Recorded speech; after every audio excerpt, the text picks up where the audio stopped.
enormous in their hate for me, and I welcome their hatred.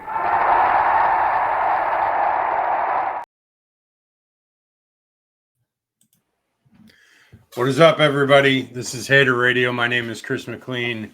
This is a college football media brand dedicated to the wonderful sport of college football. I'm here with my co-host, Ian Gibson. How are you, Ian? I'm doing really good. The hits don't stop coming after this weekend of games. Yeah, I mean, dude, I honestly was really happy for these games because it was like, I know that first round kind of like, I don't know, just pissed people off for whatever reason. People weren't happy in those first round of games, but it's like, this round seemed to definitely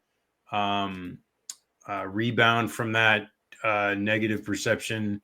One game went to overtime. The Georgia game was close almost all the way through for the most part. And then, the Boise State game wasn't even that bad. Really, it was only the Oregon game that was like a clunker game.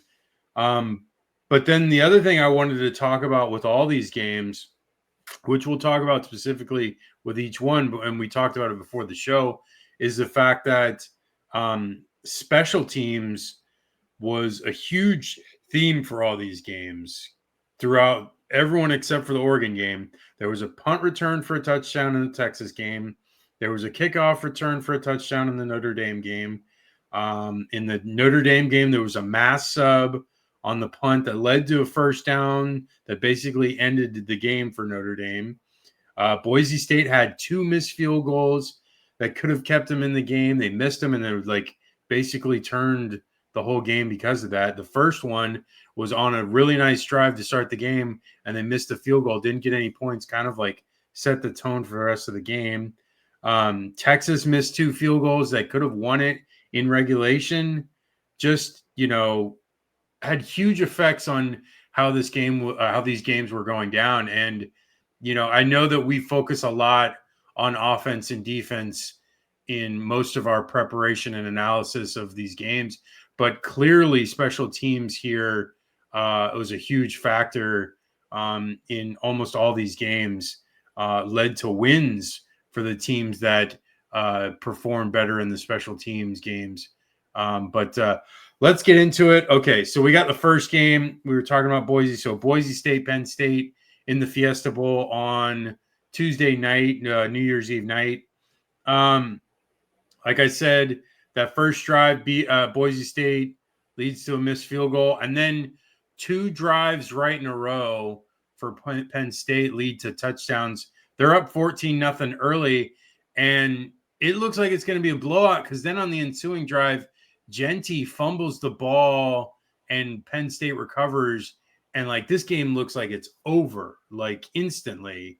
Penn State, though, fumbles the ball back. And Boise State's able to get a drive going, scores a touchdown, makes it 14-7. They go back and forth a bit. Field goal makes it 17-7 at halftime, or after the half. Boise State gets a touchdown to make it 17-14. This game was close right there, and it seemed like, okay, we might have a game here. Genty started doing a little bit more in the second half. He had a couple big runs, couple runs where he was bouncing off 5 or 6 tacklers. Allard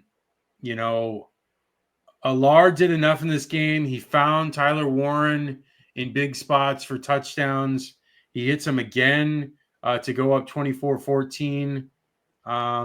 There was that point as well where Boise State had a touchdown taken off the board for, I believe, a holding, right? Wasn't that the call? I think, yeah.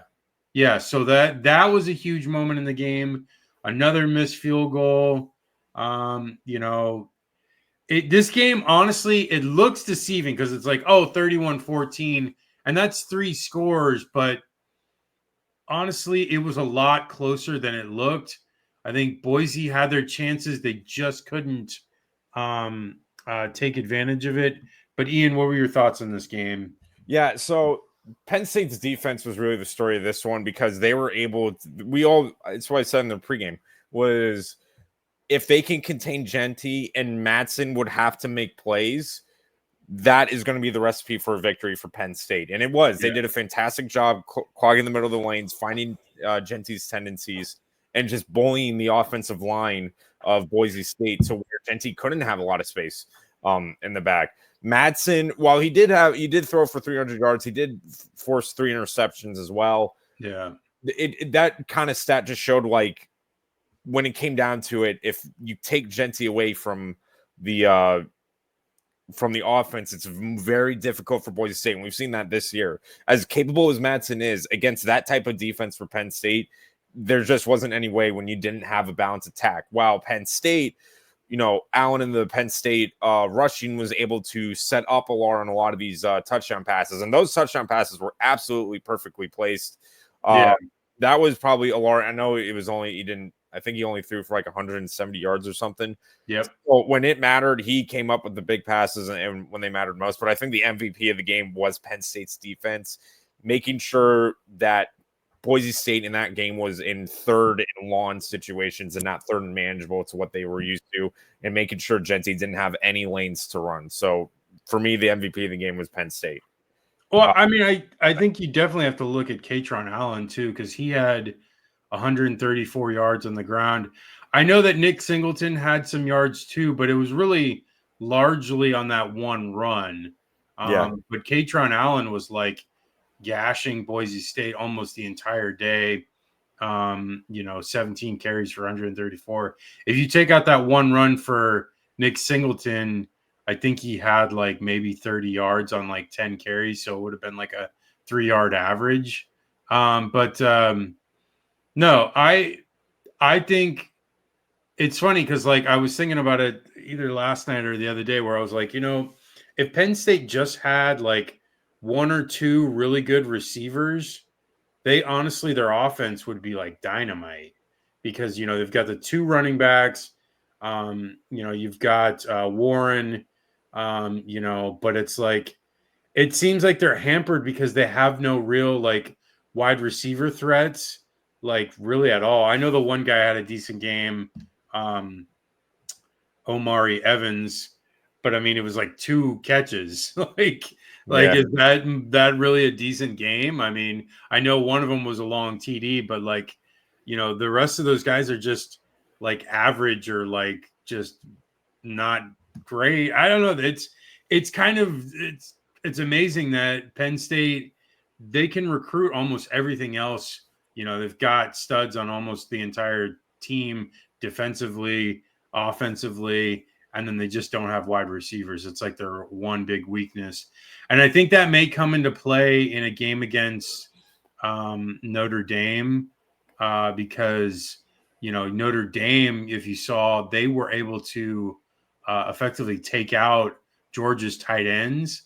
So if they're able to do the same thing against Penn State, they're going to struggle to move the ball because they don't have any receivers that really separate and make big plays. So that could be their downfall in this game against Notre Dame. And even if they move on to Texas and Ohio State, who both have tremendous defenses, so I think out of the 4 teams, I think Penn State is the least of those teams, and I think that they're not going to make it to they're not going to win the championship. I think they could still beat Notre Dame, but I don't think they will beat either Texas or Ohio State. Do you have any more thoughts from this game before we move on? No, just like I said, the defense of Penn State containing Genty and just how balanced the offense was. That's what I observed most from the Fiesta Bowl. Yeah, and it's a shame because Genty, I was expecting a big game. I thought something huge, but they were plugging the holes really well, getting in the gaps, and then they were also it was forcing him in the middle. He never really got outside a ton. And he also, when they were going to stop him, it was multiple guys. It wasn't just like one guy was trying to make a tackle. It was like 2 or 3 guys. And so he was constantly being just barraged with tacklers. And it made the difference. They focused on it. And like you said, Madsen was the focus after that. He had to make plays. And I think he did make enough plays to keep them in it. It just was the interceptions were brutal. Okay. Moving on to January 1st, New Year's Day games. We were originally going to have 3 games, but a terror attack in New Orleans on the French Quarter really changed the trajectory of that game. They postponed it to the Thursday, yesterday, January 2nd. Just terrible incident and, really difficult situation for everyone involved. Thinking about all those people that lost their lives. And, it's really terrible to hear about that. But they had to keep the games going, so they scheduled it for Thursday, and we'll talk about that one later. But let's talk about the first ones from the rest of the day. Arizona State, Texas in the Fiesta Bowl, right? Peach Bowl. Sorry. Peach Bowl. Yeah, Fiesta Bowl was the one on Thursday, or Tuesday. I know there's games all over the place. Okay, so Arizona State, Texas. Arizona State, they got they were punting early off of a 3-and-out situation. Texas roughs the kicker. They drive further. They get a field goal. So 3 points that Arizona State was kind of gifted there because of Texas's overzealousness. But then on offense, Texas, huge play gets them into Arizona State territory right away. And then a throw by Ewers real quick. So 2 plays, they're up 7-3 really quick. And then they force another stop. This time they don't run into the kicker. Arizona State punts it to Texas, and it's a punt return for a touchdown. So boom, right away, Texas has touched the ball 3 times, and they're already up 14-3. Quite a huge start for Texas there. A field goal by Texas makes it 17-3. There's a fake punt by Arizona State, gives them some life. They get down. They have a field goal attempt, but it is blocked. So we go into half 17-3. Arizona State drives again, turnover on downs. But then, a fumble by Arizona State when they're closer in the red zone leads to a safety. So that kind of changed the trajectory of the game a little bit. They're forced into another field goal. They make it this time after a good drive, 17-8. Quinn Ewers puts them up 24-8. And actually, it looks like at that point, Texas was going to roll and this was going to be over. And then Scadaboo on a 4th down play, halfback pass, hits McLean for a touchdown. They go for 2. They're only down 8 at this point. Quinn Ewers comes back, throws a deep pass, gets intercepted, and Arizona State is in business. Scadaboo runs it in. They hit the 2 points. It's tied 24-24. And again, Texas's kicker, like we talked about earlier, misses 2 field goals that should have won the game in the regulation. They go to overtime. Arizona State scores first, and UT is down to 4th down. They need a play here. Ewers hits Golden for a touchdown, 31-31. Next play on the ensuing start of second overtime, Ewers hits Gunnar Helm for a quick TD and the 2-point conversion, 39-31. And then Levitt is picked off, game over. It was back and forth after Texas went up 24-8, and it was really close. And honestly, my wife was making fun of me because she was thinking that Arizona State was going to win and was rooting for them. And I was just not that I didn't want to see Arizona State win. I just know that if Texas won, that whoever they played the next round would be a more compelling game. And I felt like if Arizona State won, it wouldn't have been as compelling. And I hope so, at least. Who knows? It might not be. But no, I felt like, Arizona State definitely deserved to be there. Scadaboo had a huge game. I know we've talked about him all year. We've talked about him last year too. We talked about him before anyone else knew about him. And he had 143 yards on the ground, 99 in receiving. He had, I think, like another 50 passing. Just a remarkable game by him. He won the offensive MVP, even though his team lost, which is quite remarkable. The thing that I got to say about this game, like, I'm really getting tired of people trashing Quinn Ewers. I don't get it. Like, I don't see what other people see. Like, they, for some reason, don't think Quinn Ewers is a good quarterback. I see a perfectly good quarterback. I see a guy in this game throw for, a 66.6 completion percentage, 322 yards, 3 TDs, ran for another TD. Yes, he had the one pick, but that's literally like the one bad pass in an entire game of good passing. I don't see why people hate him so much. I don't get it. I know Texas fans are like clamoring for Arch Manning, but like, really, Quinn Ewers was one of the higher recruits ever when he came out of high school. I don't get the like fervor against him. It really doesn't make any sense. I've been a huge fan of his for the last 3 years. I think he's a very solid quarterback. I think he should definitely get drafted, at least late first round, maybe second round quarterback in this draft. Makes sense. Um, you know, his hatred is undeserved and he deserves his flowers, and I'm going to give it to him because I feel like he deserves it. But Ian, your thoughts on this game? Yeah, this was definitely took a turn in the third quarter because, like you and probably everybody else watching, once Texas was up 24-8, we kind of thought they were going to coast on this one. But this is a thing that Texas is having a problem with, that a lot of teams. Why can't you just put games away? Like, Yeah. like they were up 24-8. They had this game. They had it. And I know the stats will say Arizona State outpossessioned them, outgained them, which is true. But by that point in the third quarter, it was all Texas. Arizona State couldn't generate anything. Sure, they gave up the safety, and sure, you had the big play from Scatabo throwing it. But you have to respond. You still have to put a team out. But for whatever reason, they have really struggled just trying to put teams away that, yes, Texas on paper is better than them. Texas was better than Georgia both times, and they couldn't get out of their own way. That was the thing, is Texas still found a way to get in its own way, but luckily was bailed out in the end. That 4th and 13 play really just showed, like, because first of all, it was 4th and 8.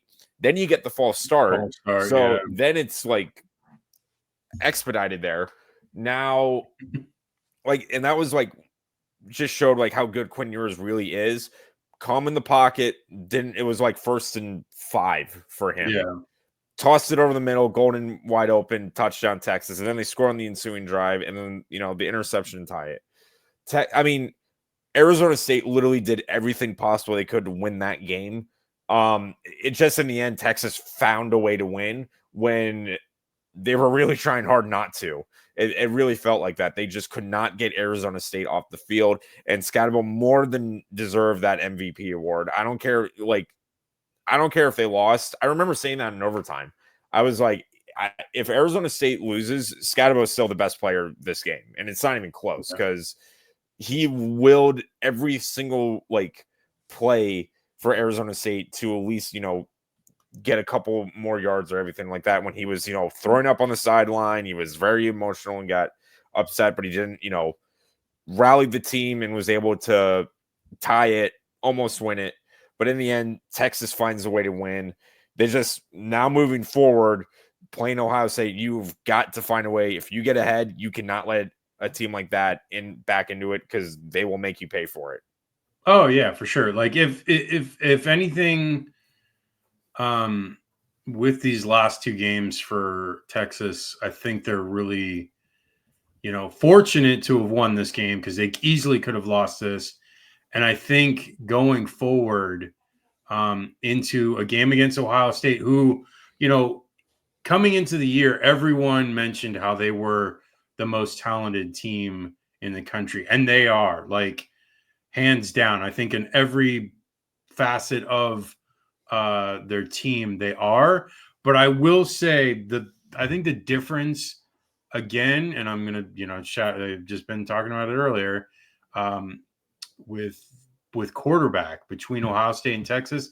I feel like Quinn Ewers is a better quarterback than Will Howard, and I think that may be the difference in the game because Quinn has made some mistakes, but then there's been games where Will Howard is like really imploded, and I think that may be come to play in the game between the two. But again, like you said, they need to be able to close out these games because if they're getting in close games or they're getting up, if they're getting leads, they need to be able to put the pedal to the metal and finish it off. So let's move on to the Rose Bowl, Oregon, Ohio State. This game was setting up to be a huge game. It was like rematch of a huge game that was basically the game of the year earlier in Eugene. And we all thought, okay, neutral site, even playing field. Let's figure this out. Let's see who the better team is.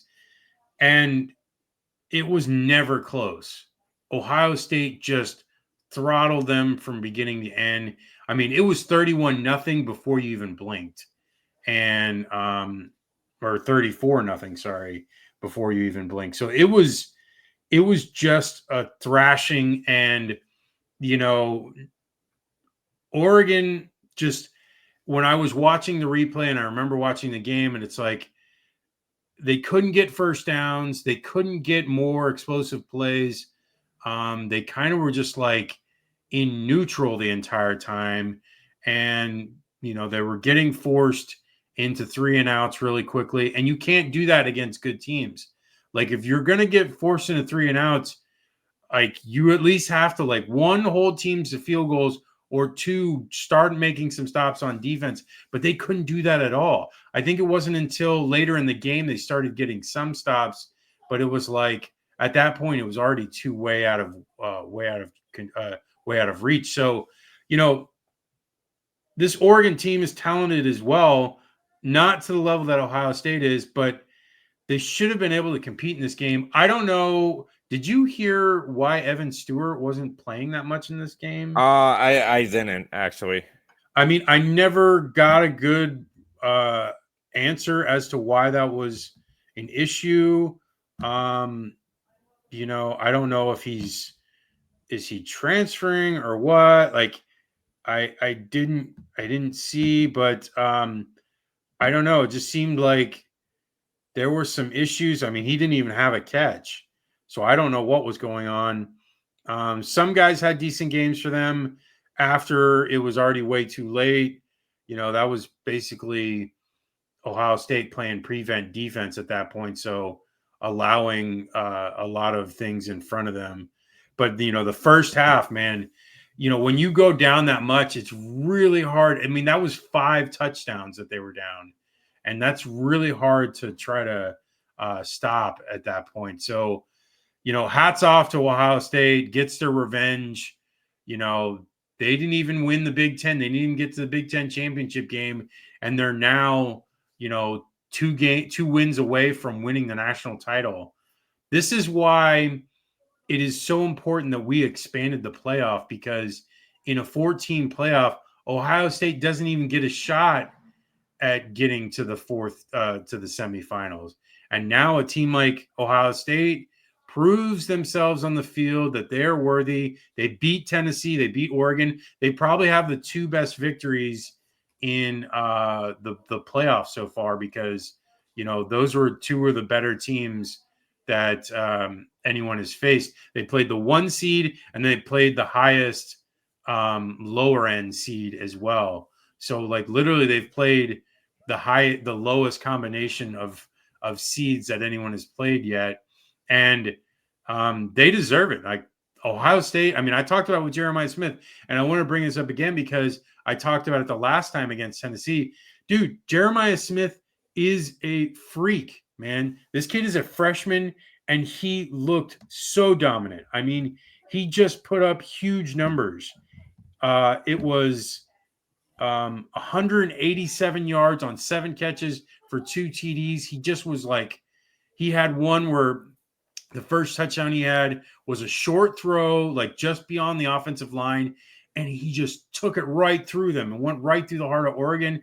And you knew right away that it was like, oh, this is for real. And I'm almost positive, I can't remember for sure, that Jeremiah Smith wasn't much of a factor in the first matchup. But man, was he ever a force in this game, because he just dominated from beginning to end. You know, they had no answer for him. Nobody can guard him. The kid's like 6'3", 6'4", like super fast, amazing hands, just great route running. I mean, he is like, if you want to talk about a freak of nature for a wide receiver, this kid is it. And I'm going to keep saying it because he's just proving it every game. And, we'll get another stage for him next week on January 9th or 10th or whatever day the game's going to be played. I think these games are going to get swapped because of the fact that the Sugar Bowl got moved. But regardless, Ian, your thoughts? Yeah, this is why I always say when a team plays another team for the second time, usually history says the team that lost is going to find a way to win this one, and that is the case. Somebody brought up a good point, and it was funny. I mentioned it when talking about this game. This was the biggest point differential for a rematch since the Florida Gators beat Florida State in 1996. So, which the 28th anniversary was yesterday. Yes, it was. Also, the anniversary of when Steve Spurrier got hired. So January 2nd is a pretty good day for the Gators. Yeah. Anyways, Ohio State, like I said, they were really close in the last game, and they could have easily won that game with Oregon, but Oregon was staying toe to toe with them, and I don't think Ohio State really knew how to win that game. But this is the Ohio State team we've been expecting all year. I said it, like Ohio State and Texas was like the two best teams in the country. It's theirs to lose. Yep. There's no excuse. And then they drop a game against, or losing to Oregon the first time, fine, because it was close and all that. Right. Michigan, there's still no excuse for that one. Yeah. But now they're starting to realize, okay, this is how good we are and we can be. They did a fantastic job, especially on defense. The defense does not get enough credit for Ohio State. They have been all season lights out. Probably their only bad game was that first Oregon game, and even then they still kept it close. Yeah. They were able to make Oregon very one-dimensional. They were able to make Dylan Gabriel have to force to throw drag routes, mid-yard plays. There was not a big shot play Oregon could really capitalize on because the secondary was playing very good cover 3. Meanwhile, Chip Kelly, driving the stake through the heart of the Oregon defense. The motions of the wide receivers motioning left to right was very confusing on whether, they're running, throwing, where the routes were. And that, the one wide open pass to Jeremiah Smith just showed like how exposed Oregon was that game. All in all, Ohio State showed how good they can be and how good they should have been all year in this game. I mean, it's better late than never, but they are undoubtedly the hottest team in the playoff right now, because this was a very good Oregon team. As much as they have made games close before, there was no doubt they were the number one team in the country, and Ohio State just boat raced them. Yeah, I mean, it never was close. And, I'm looking at the stats, Oregon had negative 23 yards rushing. That was a huge factor. It was just, Ohio State was in the backfield the entire time. Dylan Gabriel never had time. They dominated the line of scrimmage. And that's the other thing is like, yeah, we talked about special teams with a lot of these games, but the other thing to talk about is the trenches and offensive and defensive lines with all these teams. You were clearly seeing the teams that have won and the teams that have looked better in these games have had the better O lines and D lines. And, Texas stands out with their offensive line. Notre Dame's D line and their pressure stands out a lot. Ohio State and their D line stands out a ton. Just, it's remarkable what it does for teams. Like I'm looking at Ohio State's sack total, and I think they had 8 sacks That is crazy. 8 sacks is against like one of the best teams in the country, like undefeated, Big Ten champion, and they had 8 sacks against them. And and I'll translate this to Florida. That seems to be where the difference is with Florida the last half of the season, was where they were getting pushed around most of the year, and then now you see the second half of the season, the offensive line did better, and then the defensive line for Florida just dominated. It really does make a difference when you are able to control the line of scrimmage, because you force the opposing offense out of their game plan, and you make it more difficult for them to, one, complete passes, and then two, to be able to get any sort of run game going. And that basically takes a team out of it completely. And and if you're able to protect the quarterback as well, you do a tremendous amount of momentum moving forward, because you're able to like give yourself time, and if a quarterback has time, they usually can pick apart a defense, because the coverage is not going to last much longer in the defensive backs. So let's move on to Notre Dame, Georgia in the Sugar Bowl. Like I said, this game got postponed until yesterday, January 2nd. This game was a little boring at first, because it was like back and forth. Nothing was really going on. And then it was like almost like, I know, Ian, you remember when Anthony Richardson had his first start against Georgia. And it was similar to that in some ways, not exactly, but like close to that. So Georgia is losing 6-3. Kirby Smart has a first-time quarterback playing, and he decides to go for a little more extra before half, and there's only like maybe 45 seconds left, and Gunnar Stockton goes back to pass. He gets sacked. He fumbles. Notre Dame gets the ball. First play, Riley Leonard has the ball, throws it to his wide receiver, touchdown. They're up, 13-3 going into half. And it's like, okay, that's not that big of a deal. Ensuing kickoff after the end of the halftime, Notre Dame returns the kickoff for a touchdown. Boom. It went from a 6-3 game to a 23 game in like the span of 50 seconds of game time. And that honestly was the difference, because even though, yes, Notre Dame scores a field goal and Georgia does get a touchdown later in the game, that was the difference right there. They were up 17. That's 3 scores. That's a huge momentum and like mindset, because it's like, oh, we're up 3 scores. So they have to have 3 possessions to be able to get this to even have a chance. And, that is like, gives you, one, your team a ton of confidence, and then 2, puts a lot of game pressure on the other team. And, Gunnar Stockton, I know I've been like joking on Twitter about like calling him trash. I guess he wasn't trash, but, he didn't have pocket presence on those fumbles, because he had 2 fumbles, one that it didn't matter because it went out of bounds, and then another that they lost. So 2 fumbles there, and he had an interception, I believe. Or wait, did he? Let me see. No, he didn't have an interception. And I'm like, he had 234 yards. One of the plays was on a huge catch and run by Arian Smith.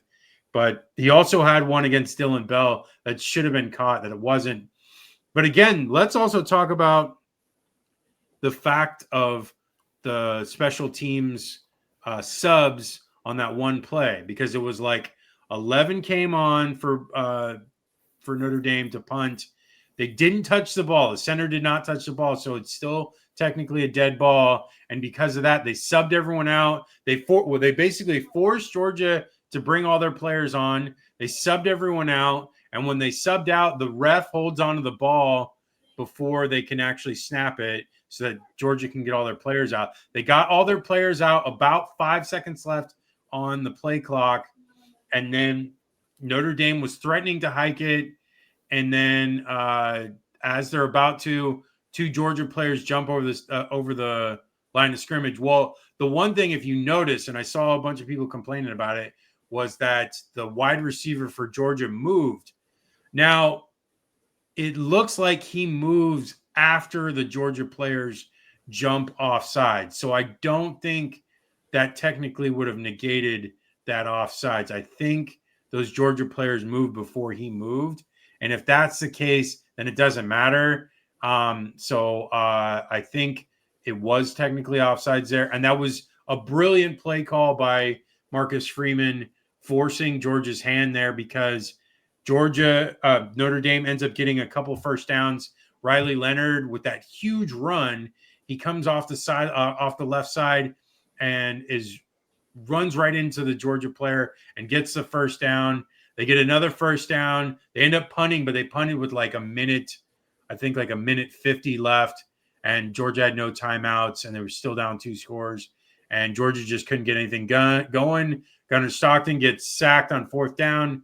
Game over. Notre Dame wins their first huge bowl victory in like 30 years, like 32 years. Just amazing it's taken this long. But again, I have always said I've been a huge fan of Marcus Freeman. And I know last year, Ian, if you remember how high I was on Notre Dame, with Sam Hartman. And like, just imagine, and I'm just thinking about this now just because Duke played last night. Imagine if Riley Leonard stayed at Duke.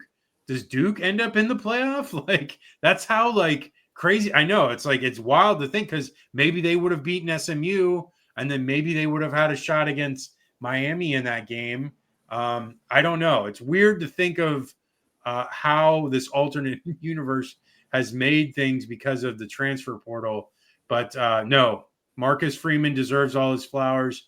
They are a tremendous team. Defensively, they're really stout. Held Georgia to 10 points. Riley Leonard did not have like a ton of yards through the air, but he had 80 yards on the ground, which were huge, and just made the difference. He made plays when needed, and they made enough plays. And that's really what this team is they are a team that makes plays when they can. Leonard makes a huge difference being able to run the ball. He's very effective. Like I said, 80 yards on the ground. And just, this team, I'm telling you, I like Penn State, but I think that Notre Dame should be able to beat them. But what are your thoughts, Ian? Yeah, this game, it definitely started slow, but man, it's interesting because this is more of like, I said, Georgia had, even without, they were saying, either without Stockton, Stockton was in, so maybe that's why Georgia wasn't affected. I was like, I don't know if Beck in this situation would have really moved the needle that much, because Beck wasn't really that great either.